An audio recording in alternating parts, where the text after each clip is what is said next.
സ്ത്രീയെ പുരുഷനിൽ ഒരു പടി മുകളിൽ നിർത്തുന്നതും പുരുഷന് അസാധ്യമായതുമായ ഈ പ്രപഞ്ചത്തിലെ ഏറ്റവും ആനന്ദാനുഭൂതിദായകമായ എന്നാൽ അതിസാഹസികമായ കർമ്മം എന്നുള്ളത് ഒരു കുഞ്ഞിന് ജന്മം നൽകുക എന്നുള്ളതാണ്. അതുകൊണ്ടായിരിക്കണം ഒരുപക്ഷെ ഒരു പഴമൊഴിയിൽ പറയുന്നത്, the name mother is not a noun but it is a verb. അമ്മ എന്ന വാക്ക് ഒരു നാമമല്ല, മറിച്ചൊരു ക്രിയയാണ്.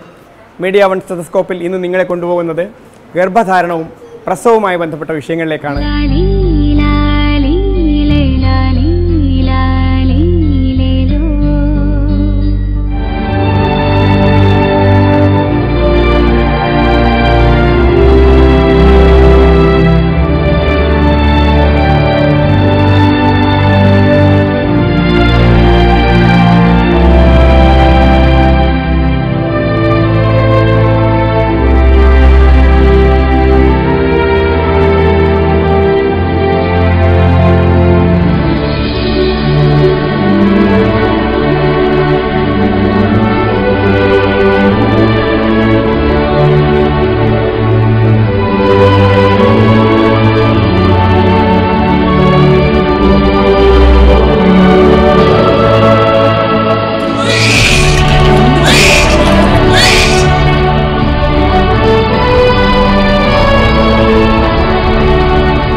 സ്റ്റെതസ്കോപ്പിൽ നമ്മളിന്ന് പരിചയപ്പെടുന്നത് കേരളത്തിലെ പ്രശസ്ത ഗൈനക്കോളജിസ്റ്റ് ഡോക്ടർ വിജയലക്ഷ്മി ജി പിള്ളയാണ്. കാണാം. ഗർഭം, അത് പ്രസവം വരെയുള്ള കാലത്ത് ഒരു സ്ത്രീ എങ്ങനെയാണ് ഗർഭധാരണം തിരിച്ചറിയുന്നത് എന്ന് മുതൽ തന്നെ നമുക്ക് പറഞ്ഞു തുടങ്ങാം. ഗർഭധാരണം ഇന്ന കാലത്ത് ഒരു വലിയൊരു ഇഷ്യൂ ആയിട്ട് ബുദ്ധിമുട്ടായിട്ട് തിരിച്ചറിയാൻ പ്രയാസമുള്ള കാര്യമല്ല. മാസമുറ തെറ്റുമ്പോൾ മുറയ്ക്ക് തന്നെ മിക്കവാറും പേര് പ്രതീക്ഷിച്ചിരിക്കുന്ന ഒരു കാര്യമായതുകൊണ്ട് മൂത്രപരിശോധനയിൽ കൂടെ ഗർഭധാരണം നടക്കുന്നതാണ്. മാസമുറ തെറ്റുക എന്നുള്ളതാണ് ആദ്യത്തെ സിംറ്റം ഇതിനകത്ത്. അത് റെഗുലറായിട്ട് മാസമുറ വരുന്നവർക്കാണെങ്കിൽ ഈ മാസമുറ തെറ്റുന്നത് അവർക്ക് ക്രമം തെറ്റി വരുമ്പോൾ മാസമുറ 2, 3, 4 ദിവസം തെറ്റുകയാണെങ്കിൽ ഗർഭമാണോ എന്നുള്ള സങ്കോചം ഉണ്ടാവും. അതിന് വേണ്ടിയിട്ട് അവർ ടെസ്റ്റ് ചെയ്യാനായിട്ട് വരാം. മാസമുറ റെഗുലറായി വരുന്ന ഒരു സ്ത്രീക്ക് മാസമുറ തെറ്റിക്കഴിഞ്ഞാൽ ഒരുപക്ഷെ മാഡം പറഞ്ഞ പോലെ നമുക്ക് സ്വന്തം വീട്ടിൽ നിന്ന് തന്നെ അത് ടെസ്റ്റ് ചെയ്യാവുന്നതേ ഉള്ളൂ. അത് എങ്ങനെയാണെന്നൊന്ന് പറയാം. കാലത്തെ മൂത്രമായിരിക്കും ഏറ്റവും ഐഡിയൽ. ആ രാവിലത്തെ മൂത്രത്തിൽ ഹോർമോണിൻ്റെ അളവ് കൂടുതലായിരിക്കും. കാരണം ഒരുപാട് നേരം കഴിഞ്ഞിട്ടുള്ള മൂത്രം കൊണ്ട് അളവ് കൂടുതലായിരിക്കും. ആ മൂത്രം ഒരു തുള്ളി എടുത്ത് ഈ ടെസ്റ്റ് കിറ്റുണ്ട്, അതിനകത്ത് ഒരു തുള്ളി എടുത്ത് ഇടേണ്ട ഒരു വെല്ല് പോലൊരു സാധനമുണ്ട്, അതിനകത്ത് ഇടുകയാണെങ്കിൽ അവനോ തന്നെ നോക്കാവുന്നതാണ്. 2 വര തെളിയും. ഒന്നുമില്ലെങ്കിൽ 2 പാരലായിട്ട് വരയായിരിക്കും, അല്ലെങ്കിൽ ഇങ്ങനെ ക്രോസ് പോലത്തെ വരകളായിരിക്കും. ഒന്ന് കൺട്രോൾ ലൈൻ എന്ന് പറയും, വിച്ച് ഇസ് യൂഷ്വലി അതിൻ്റെ കളർ കോഡ് റെഡ് കൊടുത്തിട്ടുണ്ടാവും. പിന്നെ ഒരു ടെസ്റ്റ് പോസിറ്റീവ് എന്ന് പറഞ്ഞിട്ടുണ്ടാവും, അത് ഒരു അനദർ കളർ കോഡ് സെയിം ആയിരിക്കും. റെഡ് ആണെങ്കിൽ റെഡ്, അതിൻ്റെ ഫെയിൻറ്റ്നെസ് അനുസരിച്ച് ഏർലി പ്രഗ്നൻസി ആണോ ലേറ്റ് ആണോ എന്ന് പറയാൻ പറ്റും. ഗർഭകാലത്ത് ശ്രദ്ധിക്കേണ്ട കാര്യങ്ങളെക്കുറിച്ചും എനിക്ക് തോന്നുന്നു ആരതി ഇവിടെ ഇരിക്കുന്നുണ്ട്, ഒരു ഗർഭിണി നമ്മളോട് കൂടെ ഉണ്ട്, അവരോട് കൂടി ചോദിച്ചുകൊണ്ട് നമുക്ക് ആയിക്കോട്ടെ. ആരതിക്ക് എന്തായിരുന്നു തോന്നിയിരുന്നേ അനുഭവങ്ങള്? എൻ്റെ അനുഭവത്തിൽ നോക്കുകയാണെങ്കിൽ എൻ്റെ first pregnancy and my second pregnancy രണ്ടും തീർത്തും വ്യത്യസ്തമാണ്. കാരണം ഫസ്റ്റ് പ്രഗ്നൻസിയിൽ എനിക്ക് നൗസിയ, ഈ പറഞ്ഞ ഒരു തരത്തിലുള്ള സിംറ്റംസും എനിക്ക് ഉണ്ടായിട്ടുണ്ടായിരുന്നില്ല. വേറെസ് ഇപ്പോൾ എൻ്റെ സെക്കൻഡ് പ്രഗ്നൻസി നോക്കുമ്പോൾ തുടക്കം മുതൽ ഇന്ന് വരെ സ്റ്റിൽ എനിക്ക് അസിഡിറ്റി, അറ്റ് ടൈംസ് വൊമിറ്റിങ് എല്ലാം ഉണ്ട്. So it is like entirely different. അത് ആരതി പറയുന്നത് എല്ലാവരും അറിയേണ്ട ഒരു കാര്യമാണ്. നമ്മൾ ഈ പാഠപുസ്തകങ്ങൾ പറഞ്ഞിട്ടുള്ളതോ അല്ലെങ്കിൽ പൊതുവെ ഡോക്ടർമാർ പറയുന്നതായ രോഗലക്ഷണങ്ങളൊന്നും ഉണ്ടാവണമെന്നില്ല, ലക്ഷണങ്ങളൊന്നും ഉണ്ടാവണമെന്നില്ല. ഈ രണ്ടാമത്തെ പ്രഗ്നൻസിയിൽ എന്തൊക്കെ ബുദ്ധിമുട്ടുകളാണ് ഉണ്ടായതെന്ന് പറയാം. രണ്ടാമത്തെ പ്രഗ്നൻസി ഞാൻ റിയലൈസ് ചെയ്യുന്നത് തന്നെ എനിക്ക് തലകറക്കമുണ്ടായിരുന്നു. അപ്പം ഇത് ആക്ച്വലി ഞാൻ ആ സെക്കൻഡ് പ്രഗ്നൻസി വന്നപ്പോൾ ഞാൻ ഓടിപ്പോയി ആദ്യം എൻ്റെ BP, ഷുഗർ ഇതൊക്കെയാണ് ഞാൻ ടെസ്റ്റ് ചെയ്തത്. ഞാൻ വിചാരിച്ചു ഇത് പ്രഗ്നൻസി റിലേറ്റഡ് ആയിരിക്കില്ല, വേറെ എന്തോ എനിക്ക് അസുഖമാണെന്നൊക്കെ പറഞ്ഞിട്ട് അതെല്ലാം ചെക്കപ്സ് ചെയ്തതിന് ശേഷമാണ് I realised. Urine pregnancy test പിന്നീടാണ് ചെയ്യുന്നത്. ആ കിറ്റിൽ നമ്മൾ പോസിറ്റീവ് കണ്ടു. ദ വെരി നെക്സ്റ്റ് മൊമെന്റ് നമ്മൾ ഹോസ്പിറ്റലിലേക്ക് പോവുമായിരുന്നു. 10 മാസങ്ങൾ നമ്മൾ പൊതുവെ പറയുന്ന 10 ചാന്ദ്രമാസങ്ങൾ, അതിന്റെ ഇടയിലുള്ള ഈ 250 ദിവസങ്ങൾ നമ്മൾ 3ആയിട്ട് തിരിക്കുമല്ലേ? First, second, third trimester.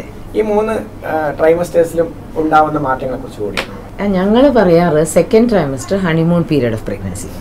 First ട്രൈമസ്റ്ററും തേർഡ് ട്രൈമസ്റ്ററും ആണ് ബുദ്ധിമുട്ടുള്ള പ്രശ്നം. ഫസ്റ്റ് ട്രൈമസ്റ്ററിൻ്റെ പ്രശ്നങ്ങൾ ഈ ആരതി പറഞ്ഞ പോലെ തന്നെ നോഷ്യ, വോമിറ്റിംഗ്, പിന്നെ ആങ്സൈറ്റി. അതാണ് ഏറ്റവും വലിയ. ഞാൻ ഗർഭിണിയാണ്, ഞാൻ ചെയ്യുന്നത് മുഴുവനും തെറ്റാണ്, എൻ്റെ വരാൻ പോകുന്ന കുഞ്ഞിന് ഞാൻ ചെയ്യുന്ന മുഴുവനും ബുദ്ധിമുട്ടുണ്ടാക്കും എന്നുള്ള ആങ്സൈറ്റിയാണ് ഫുൾ ടൈം ഉണ്ടാവുക. എന്തൊക്കെ മാറ്റങ്ങളാണ് ഈ 3 ട്രൈമസ്റ്ററിലും ശാരീരികമായിട്ട് ഉണ്ടാവുന്നത് എന്നോട്? ഛർദി, ഓക്കാനം, തലകറക്കം, അസിഡിറ്റി, വെയിറ്റ് ലോസ്, ഒന്നും കഴിക്കാൻ തോന്നായ, മൂഡില്ലായ, ഉറക്കമില്ലായ, എല്ലാത്തിനും വരുമ്പോഴും പോകുമ്പോഴും ഉള്ള ക്ഷീണം. കൂടുതൽ ഛർദി വരികയാണെങ്കിൽ അപ്പം എന്ത് ചെയ്യണം? കുറച്ച് റസ്കോ, ഒരിത്തിരി അധികം ഇതിൽ മധുരമില്ലാത്ത ബിസ്ക്കറ്റോ ഒക്കെ നിബിൾ ചെയ്തുകൊണ്ടിരിക്കുക, ഇടയ്ക്കിടയ്ക്ക് ഫ്ലൂയിഡ് കഴിക്കുക. ഇങ്ങനെയൊക്കെ ആകുമ്പോൾ നമ്മുടെ ഛർദിയുടെ തോത് കുറയും. That is one important thing. Another, നിർബന്ധിച്ച് ഇവരെ പോഷകാഹാരം കഴിപ്പിക്കുന്ന ആൾക്കാരെ കൊണ്ട് നമ്മൾ പ്രത്യേകം പറയാറുണ്ട്, ഗർഭിണിക്ക് ഇഷ്ടമുള്ള ആഹാരം കൊടുക്കാൻ നോക്കൂ, ദൈവത്തെ ഓർത്ത് പോഷകം മാത്രം ശ്രദ്ധിക്കല്ലേ എന്നും കൂടി പറയാറുണ്ട്. ആദ്യത്തെ 3 മാസത്തിനിടയിൽ നമ്മൾ ഗർഭിണികൾ മരുന്നുകൾ കഴിച്ചു തുടങ്ങേണ്ടതിനെ കുറിച്ചും മറ്റ് വാക്സിൻ, TT പോലെയുള്ള ആക്ച്വലി മരുന്ന്, പ്രഗ്നൻസി റിലേറ്റഡ് ആയിട്ടുള്ള മരുന്ന് തുടങ്ങേണ്ടത് അറ്റ്ലീസ്റ്റ് 3 മാസം പ്രയർ ടു പ്രഗ്നൻസിയാണ്. പ്രീ പ്രഗ്നൻസി കൗൺസിലിംഗ് അത്യാവശ്യമാണ്. ഫോളിക് ആസിഡ് എന്ന് പറഞ്ഞാൽ മാത്രം ഒരു ഗുളിക ഇൻ്റർനാഷണലി എല്ലാവരും റെക്കഗ്നൈസ്ഡ് ആണ്. പ്രീ പ്രഗ്നൻസി ആയിട്ട് കഴിച്ചു തുടങ്ങിയിരിക്കണം 3 മാസം മുമ്പ്, അതായത് അണ്ടോൽപാദനത്തിന് തന്നെ മുമ്പ്. ആ അണ്ടം ഗുണമേന്മയുള്ളതായിരുന്നിരിക്കണം എന്നുള്ളതിൻ്റെ തെളിവ് 3 മാസം മുമ്പ് മുതൽ തുടങ്ങിയിരിക്കേണ്ടതാണ്. അന്നേ കഴിച്ചിരിക്കുന്ന ഗുളികയാണ് ഞങ്ങൾ ആദ്യമായിട്ട് ഫോളിക് ആസിഡ്. ഇവിടെ വരാത്ത മിക്കവാറും പേര് നമ്മുടെ നാട്ടിൽ ഫോളിക് ആസിഡ് കഴിച്ചുകൊണ്ടല്ല വരിക. അങ്ങനെയുള്ളവർക്ക് ഞങ്ങൾ അന്ന് വരുമ്പോൾ തുടങ്ങും. പിന്നെ വ്യായാമത്തെക്കുറിച്ച് വ്യായാമം, അതാണ് ഇവിടെ ഇപ്പോൾ ഞാൻ കണ്ടുവരുന്നത്. ബെഡ് റെസ്റ്റ് ഇൻ പ്രഗ്നൻസിയാണ് ഏറ്റവും കൂടുതൽ അഡ്വൈസ് ചെയ്യുന്നത്. എല്ലാവരും എന്നോട് വന്ന് ചോദിക്കുന്നത്, ഇനി റെസ്റ്റ് എടുക്കണോ, ഇനി ലീവ് എടുക്കണോ എന്ന്. എനിക്ക് ഐ എം ഷുവർ ആരത്തേക്കും ആദ്യത്തെ ഗർഭത്തിൽ ഇത് തോന്നിയിട്ടുണ്ടാവും. പോകാമോ, നടക്കാമോ, റെസ്റ്റ് എടുക്കണോ ഒക്കെ തോന്നിയിട്ടുണ്ടാവും. ഇപ്പോൾ ആരതിക്ക് അറിയാം അതുകൊണ്ടൊന്നും ഒന്നും സംഭവിക്കുന്നില്ല. ബെഡ് റെസ്റ്റ് ഇൻ പ്രഗ്നൻസി വേണ്ട കണ്ടീഷൻ വളരെ വളരെ വളരെ വളരെ വളരെ ചുരുക്കമേ ഉള്ളൂ. എപ്പോഴാണ് ഇത് സ്കാൻ ചെയ്യേണ്ടത്? 12 to 13 വീക്സ് സ്കാൻ ഒരു മസ്റ്റ്, 20 വീക്സ് സ്കാൻ ഒരു മസ്റ്റ്, പിന്നെ ഒരു 3rd ട്രൈമസ്റ്റർ സ്കാൻ മസ്റ്റ്. ഇത് 3ഉം അത്യന്താപേക്ഷിതം. ഡോക്ടർമാരെ കാണേണ്ട വിസിറ്റ് അത് എത്ര നാൾ കൂടുമ്പോൾ ചെയ്യണം? ആദ്യത്തെ ട്രൈമസ്റ്ററിൽ ഞങ്ങളിപ്പോൾ ലോ റിസ്ക് കാറ്റഗറിയൈസ് ചെയ്തിട്ടുണ്ടെങ്കിൽ അവരോട് മാസത്തിൽ 1 പ്രാവശ്യം വന്നാൽ മതി എന്ന് പറയും. അത് ഒരു 8ാം മാസം വരെ ആ കണക്ക് മതി. 8ാം മാസം ആകുമ്പോൾ 2 ആഴ്ച കൂടുമ്പോൾ വരാൻ പറയും. പിന്നെ ലാസ്റ്റ് ഒരു 9ാം മാസം, അതായത് ടേമായിട്ട് അടുക്കുമ്പോൾ ആഴ്ചയിൽ വരികയായിരിക്കും കൂടുതലും നല്ലതെന്ന് ഞങ്ങൾ പറയും. ഇപ്പം ആരതി പറഞ്ഞ പോലെ തന്നെ ആരതിയുടെ ഗർഭത്തിൽ ആദ്യം വേദന ഉണ്ട് എന്ന് കുട്ടിക്ക് അറിഞ്ഞിരുന്നില്ല, ചെന്നപ്പോഴാണ് മനസ്സിലായത്. 3 തവണയെങ്കിലും ഒരു ഗർഭകാലത്ത് സ്കാൻ ചെയ്യണം എന്നുള്ളത് ഡോക്ടർ നമ്മൾ സൂചിപ്പിച്ചു. എനിക്ക് തോന്നുന്നത് സ്കാനിങ് റൂമിൽ സ്കാൻ ചെയ്യുന്നതുമായി ബന്ധപ്പെട്ട കാഴ്ചകളോടെ നമുക്ക് അടുത്ത യാത്ര തുടരാം.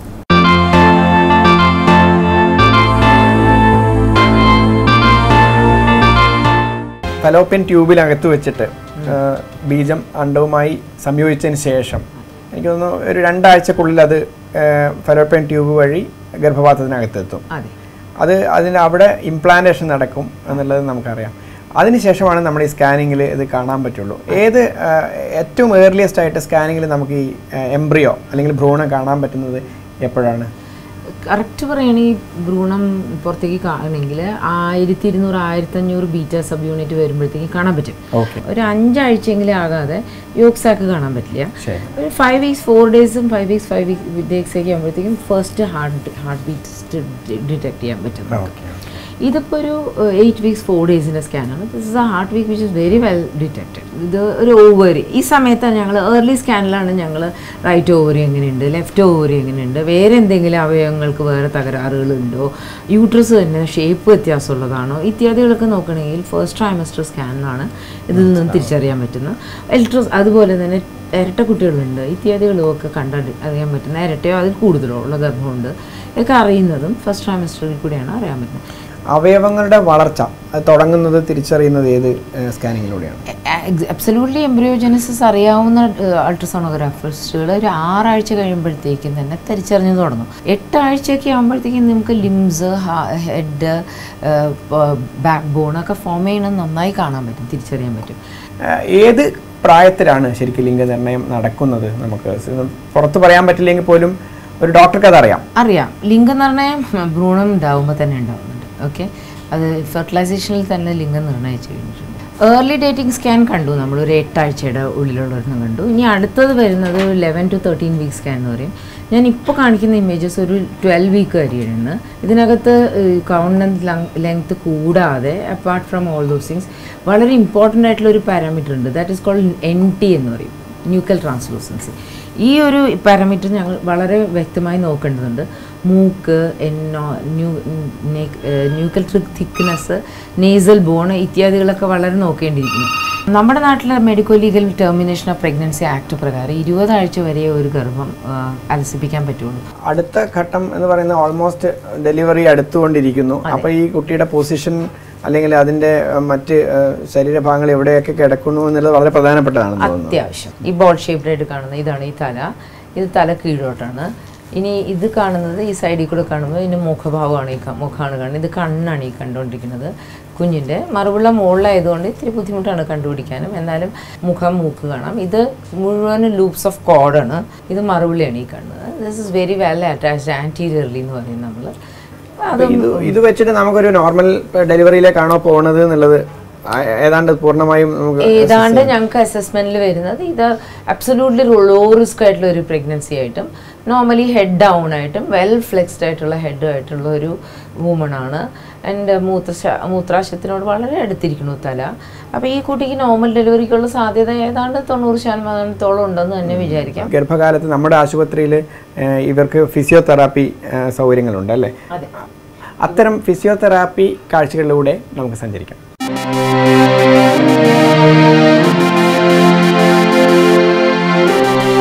ഗർഭിണികൾക്ക് ചെയ്യാവുന്ന വളരെ ലളിതം എന്നാൽ ഏറ്റവും പ്രധാനപ്പെട്ട അവരുടെ ആരോഗ്യത്തിനും പിന്നീട് പിൽക്കാലത്ത് പ്രസവ സംബന്ധമായ കോംപ്ലിക്കേഷനുകളൊക്കെ തടയാനും ഒക്കെ പറ്റുന്ന തരത്തിലുള്ള ചില വ്യായാമ മുറകളുണ്ട്. അത് നമ്മളോട് സംസാരിക്കുന്നത് ഫിസിയോതെറാപ്പിസ്റ്റ് റീജിയാണ്. എന്തൊക്കെയാണ് ഗർഭിണികൾക്ക് ചെയ്യാവുന്ന വ്യായാമങ്ങൾ, ഫിസിയോതെറാപ്പികൾ എന്തൊക്കെയാണ്? അത് നമുക്കിപ്പം ഡോക്ടറുടെയോ അല്ലെങ്കിൽ ഒരു ഫിസിയോതെറാപ്പിസ്റ്റിൻ്റെയോ സഹായം ഇല്ലാതെ വീട്ടിൽ നിന്ന് തന്നെ ചെയ്യാവുന്ന കാര്യങ്ങളുണ്ടല്ലോ, എന്തൊക്കെയാണെന്ന് പറയാം. ഓക്കെ, എല്ലാ എക്സസൈസും തന്നെ ഒരിക്കലും വീട്ടിൽ നിന്ന് ചെയ്യാൻ പറ്റത്തില്ല. ചെയ്യാൻ പറ്റുന്നത് സിമ്പിൾ ആയിട്ടുള്ള കുറേ എക്സസൈസ് ഉണ്ട്. അതിൽ ഫസ്റ്റ് എന്ന് പറയുന്നത് ബ്രീതിങ് എക്സസൈസ് ആണ്.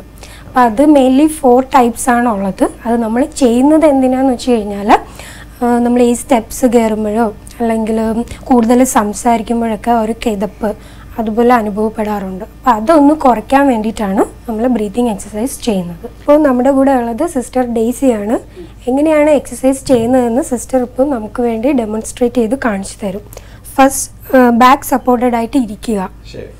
ഇരുന്ന് കഴിഞ്ഞിട്ട് ഫസ്റ്റ് നമ്മൾ ചെയ്യാൻ പോകുന്നത് ബ്രീതിങ് എക്സസൈസിലെ നോർമൽ ബ്രീതിങ് ആണ്. മൂക്കിലൂടെ ശ്വാസം ഉള്ളിലോട്ട് വലിച്ചെടുത്ത് 5 സെക്കൻഡ് ഹോൾഡ് ചെയ്യുക. അത് കഴിഞ്ഞ് വായ് തുറന്ന് ഫുൾ എക്സേൽ ചെയ്ത് കളയുക.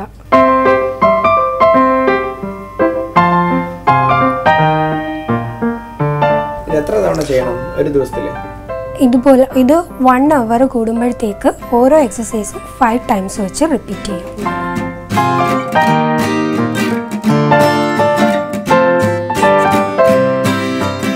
രണ്ടാമത്തത് നമ്മുടെ 2 കൈകളും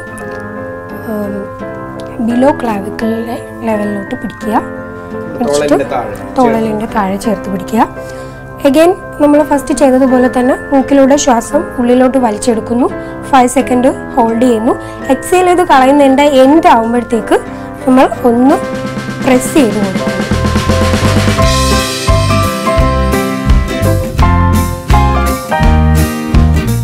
ഗർഭിണികൾ കിടക്കുമ്പോൾ ഇടതുവശം ചരിഞ്ഞ് കിടക്കുന്നതാണ് ഏറ്റവും നല്ലത്. ഇനി നമ്മൾ ചെയ്യാൻ പോകുന്നത് ബാക്ക് സ്ട്രെങ്തനിങ്ങിന് വേണ്ടിയിട്ടുള്ള 2 എക്സസൈസ് ആണ്.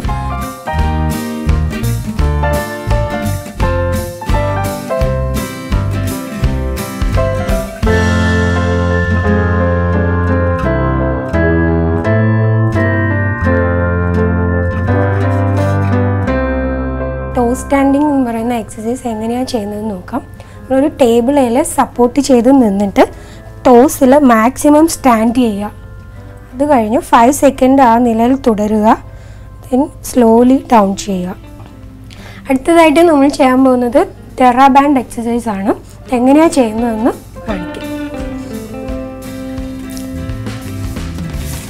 ഇതാണ് ടെറാ ബാൻഡ്. ഇതൊരു എലാസ്റ്റിക് ബാൻഡാണ്.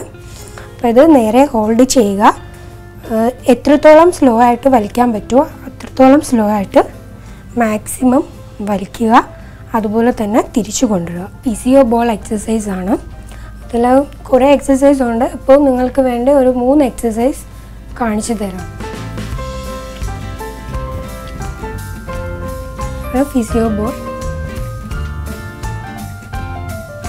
ഇത് റോൾ ചെയ്ത് പോവാതിരിക്കാനായിട്ട് നമുക്ക് 4 സൈഡും 4 പില്ലോ വയ്ക്കാവുന്നതാണ്.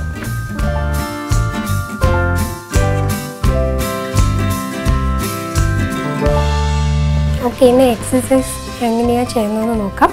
ഇത് ചെയ്യുന്നതിന് മുമ്പ് ഒന്നുകിൽ നമ്മൾ പ്രഗ്നൻറ്റ് ലേഡി ഒരാളെ സപ്പോർട്ട് ചെയ്യുക, അല്ലെങ്കിൽ ആ വ്യക്തി പ്രഗ്നൻറ്റ് ലേഡീനെ സപ്പോർട്ട് ചെയ്ത് നിൽക്കുന്നത് നല്ലതായിരിക്കും. അപ്പോൾ ഇത് ചെയ്യുന്നത് 20 ടൈംസ് നമ്മൾ ബൗൺസ് ചെയ്യുക. ദെൻ 20 ടൈംസ് ഫ്രണ്ടിലോട്ട് ബാക്കിലോട്ട് റോൾ ചെയ്യുക. അടുത്തതായിട്ട് 20 ടൈംസ് 2 സൈഡിലോട്ടും റോൾ ചെയ്യുക. ഇതുകൂടാതെ ഒരുപാട് എക്സസൈസുകൾ നമുക്ക് ചെയ്യാൻ സാധിക്കും. അത് എക്സ്പേർട്ടായിട്ടുള്ള ഒരു ഫിസിയോതെറാപ്പിസ്റ്റിനെ കൺസൾട്ട് ചെയ്തതിന് ശേഷം മാത്രമേ ചെയ്യാൻ പാടുള്ളൂ. ഒരു കുഞ്ഞ് ജനിക്കുമ്പോൾ ഒരമ്മ കൂടി ജനിക്കുകയാണ്. അച്ഛനും മുത്തശ്ശനും മുത്തശ്ശിയും ഒരു കുടുംബവും ഒരു പുതിയ സമൂഹം തന്നെ ജനിക്കുകയാണ്. ജനനം നടക്കുന്നത് ലേബർ റൂമിലാണ്. നമുക്ക് ലേബർ റൂമിലേക്ക് പോകാം.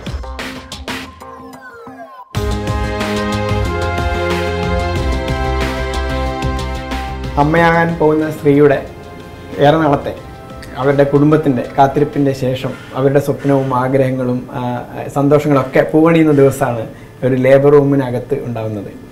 നമ്മുടെ ലേബർ റൂമിനകത്ത് എന്തൊക്കെയാണ് സംഭവിക്കുന്നത്, ഇതിനകത്ത് പ്രത്യേകമായിട്ടുള്ള സൗകര്യങ്ങൾ എന്തൊക്കെയാണ് എന്നും കൂടി ഒന്ന് പറയാം. ലേബർ പൊതുവിൽ 3 സ്റ്റേജസ് ഉണ്ടാവാറുണ്ട്. First stage, second stage, third stage. First stage എന്ന് പറഞ്ഞാൽ വേദനയോടുകൂടി നടക്കുന്ന സംഭവത്തിനാണ് ഫസ്റ്റ് സ്റ്റേജ് എന്ന് പറഞ്ഞാൽ. ആ സമയത്താണ് ഗർഭപാത്രം വികസിക്കുന്നത്. സെക്കൻഡ് സ്റ്റേജ് എന്ന് പറയുന്നത് കുഞ്ഞ് പുറത്തിറങ്ങുന്ന സമയത്തിന്, അതിന് സെക്കൻഡ് സ്റ്റേജ് എന്ന് പറയും. കുഞ്ഞ് പുറത്ത് വന്നതിന് ശേഷം മറുപിള്ള, പിന്നെ യൂട്രസ് തിരികെ ചുരുങ്ങി പഴയ ഘട്ടത്തിലേക്ക് വരുന്ന ആ സ്റ്റേജിന് തേർഡ് സ്റ്റേജ് എന്ന് പറയും. ഇവിടെ എന്തൊക്കെ മോണിറ്ററിംഗ് ആണ് നടക്കുന്നതെന്ന് പറയാം. ഓക്കെ, ഇവിടെ ഞങ്ങളുടെ ലേബർ റൂമിൽ കണ്ടിന്യൂസ് കാർഡിയോടോഗ്രാഫി എന്ന് പറയുന്ന സംവിധാനമുണ്ട്. ബേബിയുടെ ഹാർട്ട് ബീറ്റും മദറിൻ്റെ കൺട്രാക്ഷൻസിൻ്റെ നിരക്ക് കണ്ടിന്യൂസ് ആയിട്ട് റെക്കോർഡിൽ ചെയ്തുകൊണ്ടിരിക്കാറുണ്ട്. പിന്നെ മെറ്റേണൽ മോണിറ്ററിംഗ് ഉണ്ട്. ഏതൊരു ഡോക്ടർക്കും കണ്ടാൽ മനസ്സിലാവും. ദറ്റ്സ് മെറ്റേണൽ മോണിറ്ററിംഗ് ഉണ്ട്. അതും കണ്ടിന്യൂസ് ആയിട്ട് മോണിറ്റർ ചെയ്തുകൊണ്ടിരിക്കാറുണ്ട് ഞങ്ങൾ. കൂടാതെ ഞങ്ങൾ ഓഫ് കോഴ്സ് ഓവർ ഹെഡായിട്ട് തന്നെ ഓക്സിജൻ പാനൽസ് ഒക്കെ കൊടുക്കാറുണ്ട്. പിന്നെ നൈട്രസ് ഓക്സൈഡ് ആൻഡ് ഓക്സിജൻ ഈ മിക്സ്ചർ ഫോർ എനർജീസ്, വേദനരഹിത പ്രസവത്തിന് വേണ്ടിയിട്ട് അതും കൊടുക്കാറുണ്ട്.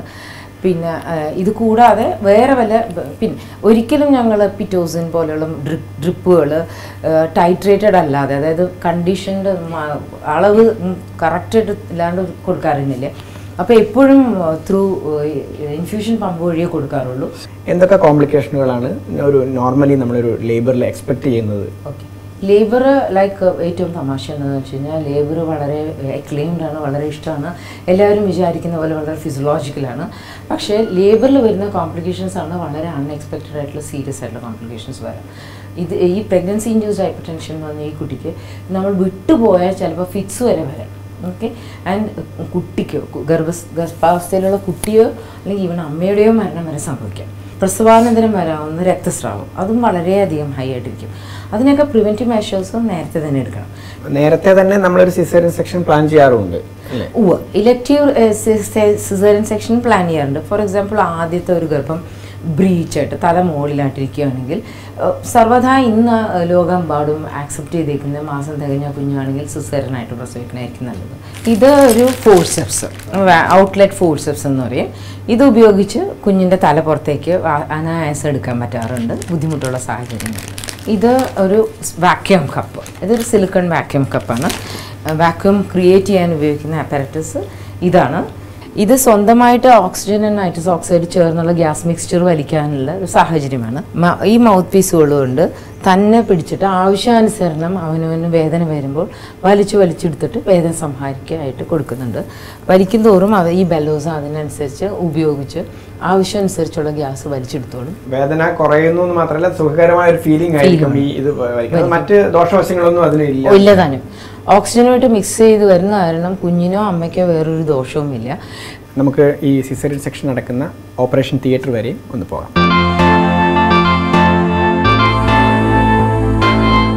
സിസേറിയൻ ജൂലിയസ് സീസറുടെ ജനനവുമായി ബന്ധപ്പെടുത്തിയാണ് സിസേറിയൻ്റെ തുടക്കം എന്ന് അറിയപ്പെടുന്നത്.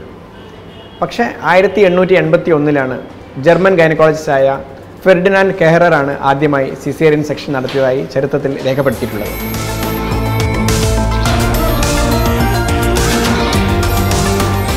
ലേബർ റൂമിന് അടുത്ത് തന്നെ എല്ലാവിധ ആധുനിക സജ്ജീകരണങ്ങളുള്ള ഒരു ഓപ്പറേഷൻ തിയേറ്റർ റെഡിയാണ്. സിസേറിയൻ സെക്ഷൻ ഏത് സമയത്തും ചെയ്യാനുള്ള സജ്ജീകരണങ്ങളിലൂടെ ഒരുങ്ങിയിരിക്കുകയാണ്. മാഡം, എന്താണ് സിസേറിയൻ സെക്ഷൻ, എന്താണ് ഇവിടെ ചെയ്യുന്നതെന്ന് പറയാമോ? സിസേറിയൻ സെക്ഷൻ എന്ന് പറഞ്ഞു കഴിഞ്ഞാൽ അബ്ഡോമിനൽ ഡെലിവറി എന്ന് പറയും. അതായത് വയറ് കീറി കുഞ്ഞിനെ പുറത്തെടുക്കുന്നതിനാണ് സിസേറിയൻ സെക്ഷൻ എന്ന് പറയുന്നത്. സിസേറിയൻ സെക്ഷൻ സാധാരണ ഇതിലൊരു മേജർ ശസ്ത്രക്രിയയിൽപ്പെട്ടതാണ്. അത് അനസ്തീസിയയുടെ ഫലമില്ലാണ്ട് ചെയ്യാൻ പറ്റില്ല. ഒന്നുമല്ലെങ്കിൽ ജനറൽ അനസ്തീസിയ ഉപയോഗിച്ച്, ഗ്യാസ് ഇതുള്ള അനസ്തീസിയ ഉപയോഗിച്ചോ, അല്ലെങ്കിൽ റീജിയണൽ അനസ്തീസിയ, സ്പൈനൽ അല്ലെങ്കിൽ എപ്പിഡ്യൂറൽ. ഓൾറെഡി ഇപ്പോൾ എപ്പിഡ്യൂറൽ കൊടുത്തിട്ട് രോഗികളാണെങ്കിൽ എപ്പിഡ്യൂറൽ അനൽജീസിയ കൺവേർട്ട് ചെയ്ത് അനസ്തീസിയ ആക്കാം. അല്ലെങ്കിൽ കൊടുക്കാത്ത രോഗികളാണെങ്കിൽ ജനറലിലോ സ്പൈനലിലോ ആക്കിയിട്ടായിരിക്കും സിസേറിയൻ സെക്ഷൻ ഞങ്ങൾ ചെയ്യാറുള്ളത്.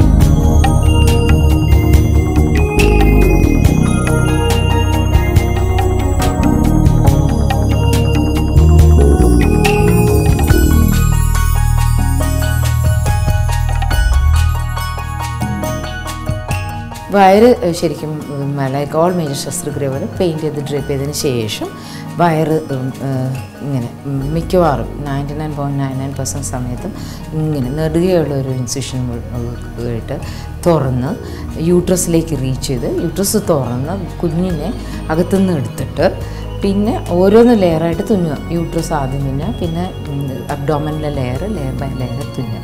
ഇതാണ് ഹോൾ പ്രക്രിയ സിസേറിയനിൽ കൂടെ ചെയ്യുന്നത്.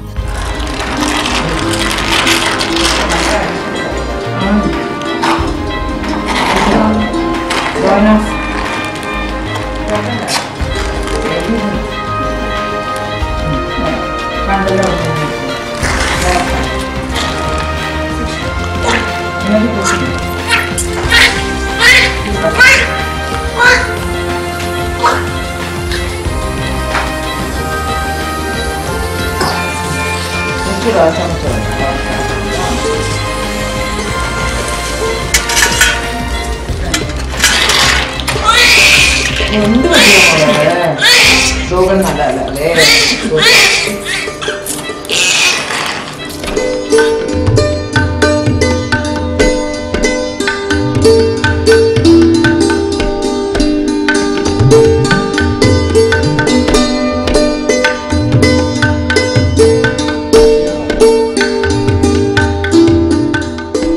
എത്രത്തോളം ഈ സിസേറിയൻ സെക്ഷൻ നമുക്ക് ആവശ്യമാണ്? ഇപ്പോൾ സിസേറിയൻ സെക്ഷൻ കൂടി വരുന്നു എന്നൊക്കെയുള്ള പരാതി നാട്ടിലെ ആൾ പറഞ്ഞു കേൾക്കുന്നു. അത് കൂടുന്ന പ്രവണത നല്ലതാണോ, അതോ സിസേറിയൻ സെക്ഷൻ ചെയ്തുകൊണ്ട് വേറെ വല്ല കുഴപ്പം ഉണ്ടോ? അത് കറക്റ്റാണ് ഈ പറഞ്ഞു വന്നത്. ഇത് ഒരുപാട് അനാവശ്യ സിസേറിയൻ നടക്കുന്നു എന്നുള്ളത് ശാസ്ത്രലോകവും അംഗീകരിച്ചിട്ടുണ്ട്, മെഡിക്കൽ ശാസ്ത്രലോകവും അംഗീകരിച്ചിട്ടുണ്ട്. പിന്നെ കുറച്ചൊക്കെ എക്സാജറേറ്റഡ് കണക്കുകളാണ്, രണ്ടും കണക്കിലും പറയാം. ഇതിന് രണ്ടുണ്ട് കാര്യം. ഒന്ന്, സിസേറിയൻ സെക്ഷൻ ഈസ് നേരത്തെ പോലെ ഒരു അത്ര ഭീകരമായ ഒരു ശസ്ത്രക്രിയ അല്ലാതെ കഴിഞ്ഞു. ഓപ്പൺ ഹാർട്ട് സർജറി ആക്സെപ്റ്റ് ചെയ്യുന്ന അതേ ലാഘവത്തോടുകൂടി മനുഷ്യരിപ്പോൾ സിസേറിയനെ ആക്സെപ്റ്റ് ചെയ്തിട്ടുണ്ട്. അപ്പോൾ അതൊന്നുമില്ല. പിന്നെ സേഫർ അനസ്തീസിയ വന്നതിന് ശേഷം മോണിറ്ററിങ് വളരെ എളുപ്പമായിട്ടുണ്ട്. 550 ഗ്രാം ബേബിയും സിസേറിയനിൽ കൂടെ പുറത്തെടുക്കുമ്പോൾ പോലും അതും അനസ്തീസിയയുടെ റിസ്കുകളും ഒക്കെ സർവൈവ് ചെയ്യാൻ പറ്റുന്നുണ്ട്. അതെല്ലാം പറ്റുന്ന ഒരു അവസ്ഥയിലേക്ക് ഉള്ളപ്പോൾ സിസേറിയൻ എന്തുകൊണ്ടും അത്യന്താപേക്ഷിതമായ ഒരു ഓപ്പറേഷനാണ് അത്യാവശ്യ ഘട്ടങ്ങളിൽ. പിന്നെ അനാവശ്യമായി സിസേറിയൻ ചെയ്യുന്നുണ്ടോ എന്ന് ചോദിച്ചു കഴിഞ്ഞാൽ ഒരു പരിധിവരെ ശരിയാണെന്ന്. ജീവിതാവസാനം വരെ നമ്മെ പിന്തുടരുന്ന ആലിംഗനം നമ്മുടെ അമ്മയുടെ ആലിംഗനമാണ്. ഈ ലോകത്തിലെ എല്ലാ അമ്മമാർക്കുമായി ഈ എപ്പിസോഡ് സമർപ്പിക്കുന്നു. നമസ്കാരം.